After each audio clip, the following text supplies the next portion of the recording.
Hello, all my YouTube subscribers, friends, fans, and family, all of my Facebook subscribers, friends, fans, and family. First of all, let me just say what I'm so tired of right now. This is really pissing me off. For example, 3 years ago, Curly Nikki posted a article on her website about this white woman going natural. Now, most of you might, ask why I'm laughing, but honestly, where's your struggle at, Sarah? Okay, moving on from there. So 3 years later, still with the nonsense. So we're still going to have to keep talking about this until it changes. We're going to have to keep talking about it, keep making a ruckus about it, because you're taking black women for a joke. Now, all black women are banding together on something and saying, hey, I want natural hair. Hey, I want natural hair. Hey, people I know right now are talking about going natural.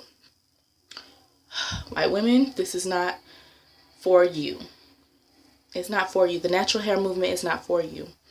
You have never been told, as people have said, you have never been told to style your hair a certain way for a job interview. You've never been told that. You've never been told to perm your hair to work anywhere or get a weave in order to work somewhere. You've never been told these things. You've never had your children kicked out of school for wearing an afro, cornrows, or dreadlocks. This has never happened to you or your children, period. Unless your children are black. You have never had this happen to your children. But it's definitely never happened to you at all. And unless your children are black, it's never happened to your children either. So, there you go. The end. So that just kills your whole point of being in the natural hair movement right there. Like, what are you doing? And you're mad because black women are standing up for ourselves and saying, no, this is ours. This is our natural hair movement. Get your hands off. Stop trying to steal what is ours.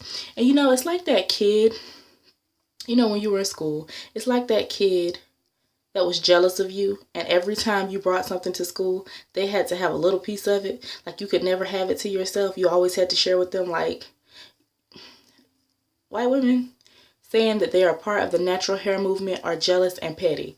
Yes, you are jealous and you are petty. First of all, you're petty because you have no interest in black people's struggles, period. You can't relate to black women's hair texture at all, and you have no business being part of the natural hair movement, period. Now, as far as biracial women are concerned, yes, you are part of the natural hair movement, period. As far as white women are concerned, no, you are not part of the natural hair movement. Goodbye, you're dismissed. So, that being said, don't come at me commenting and making stupid comments on my video, because I'm just going to ignore them and delete them, and you're just going to be looking super stupid for even posting them. I'm not even going to gratify your comment with a response, just to let you know. So, that being said, I'm moving on from that. Again, white women, you can never go natural, first of all, because you've never you've never relaxed your hair. When you perm your hair, it gets curly. When you wear your hair in its natural state, it's straight hair. So that's one of the number one reasons alone, just one of them, one of the number one reasons alone that you can't possibly go natural. You just can't. Another thing I want to say, you have been picking on black women for years, but yet you want to do everything like black women. You are jealous of black women. And let me explain why you're jealous of black women. First of all, you want to get the big lips and the big booty, right? You want that. Now, you don't want the big nose yet until you find out that the big nose is popular. And then you want the big nose too. And of course, we know you want dark skin because you continue to get tans in the sun, or you go to these places where they have the tanning beds, your tanning salons, and you go and you get this darker skin, right? And yes, you are jealous of us, and for you it's a popularity contest. For us, it's about us getting back to our roots. Our natural hair is about us connecting to our ancestral roots. It's not about a fashion trend. It's not about, I look so fabulous. No, it's about getting back to our ancestral roots. So anybody that thinks otherwise, don't bother commenting, because again, I'm not going to gratify your comment with a response. Just saying. It'll be a waste of your time, not mine. But if you value your time, don't post a stupid comment. Post something that's relevant and tell me how white women have struggled with their hair on the same level as black women, and then we can have a conversation. But don't tell me nonsense like, oh, well, if you wear your hair a certain way, I can do it too just because I'm white. And yes, that's what you're saying when you say I can wear my hair whatever way I want to. If I want to put it in an afro, cornrows, dreadlocks, and you call the cornrows boxer braids. Those are not boxer braids. Those are cornrows. And we've been rocking those for years. And let me talk about cultural appropriation. Yes, white women, when you say you're part of the natural hair movement, that is cultural appropriation. Let me explain why. First of all, you've never used a hot comb, period. Your dreads don't look like our dreads because you don't have the same hair texture. So, no. And you're not getting ridiculed for your dreads. You're getting told that they look cute. Okay. And your afros don't look like our afros. Period. Your hair does not match ours in any way. Period. Now, going on to the cultural appropriation in film.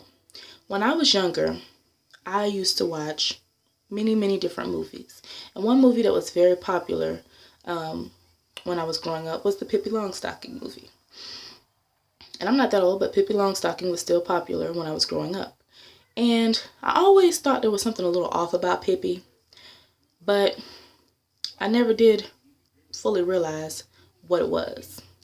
Pippi Longstocking was a girl with hair, pigtails that stuck out, like just stuck out and didn't sit down on the sides of her head.